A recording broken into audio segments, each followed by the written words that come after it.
we've been talking about, the earlier panelists have been talking about issues of livability and, how we might actually think about overcoming urban challenges in a city like Bangalore. And I'm going to take a slightly different tack and say, we may not actually have a solution to those things, because the nature of the problem is, as was written almost a half a century ago by the planning theorist Mel Weber, very wicked, right? The problems are dynamic, they keep changing, you're after a moving target, right? You don't even know what you're chasing.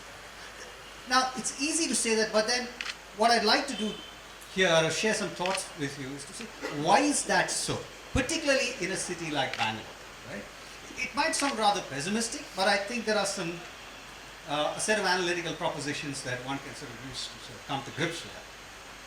Now, I was, asked to talk about technology and urbanism, and I would like to sort of open that sort of this sort of connection by saying it's been a very highly problematic connection over the years. Right? So there are two parts to it that I like to sort of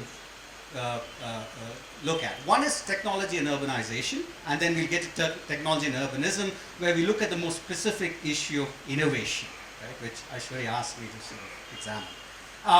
In terms of technology and urbanization, we've long been unsure of the direction in which this is going to go. There have been, for instance, there's been a long history of people talking about, the disintegration of cities with technology.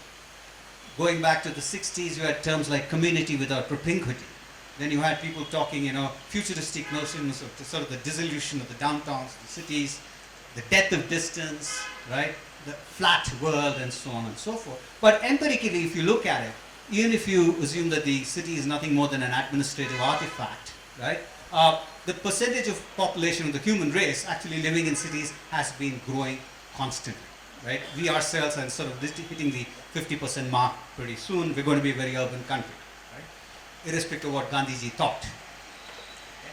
So that has been the sort of the issue. Now, why is that so? Why is it? Of course, it's not that we have not had specific instances of sort of, urban, shall we say, if not disintegration, urban areas actually growing smaller. Take the case of cities like Detroit, or even some of our largest metropolitan centers have actually been shrinking in population terms, right? But the reason for that is not necessarily technology per se, but rather it's because you have to understand the city as a socio-spatial entity rather than as a specific physical artifact.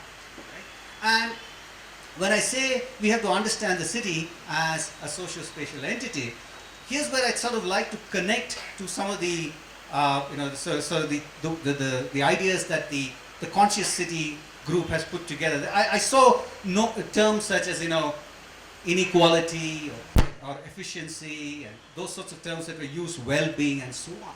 The question is, our ability to use or misuse technology and how that might actually contribute to urbanization actually relies or hinges significantly on how we come to define terms like efficiency or inefficiency, inclusion or not, right? These are very normative terms, and we cannot assume that these things have a unitary definition. Now, so what that then raises is the question of the specific process by which these terms get defined. Why is process important here rather than simply saying, to me, efficiency means this or inequality means that? Why? That's where these spatial digital connections start to matter. In the last 30 to 40 years in particular, you had growing connections with the sort of the global economy in a place like Bangalore, which we take great pride in a manner of speaking, right? And you had sort of connections to technological changes, you have significant connections to national policy, which is why the city is such a center for the technology industry at all. So the point is, a lot of these terms don't get defined locally, right? It is this interaction with larger forces, both national and international, that makes it very hard for us to indulge even in the vanity of the idea of local placemaking. I'll stop here because my time's up. We can get into a discussion. That's a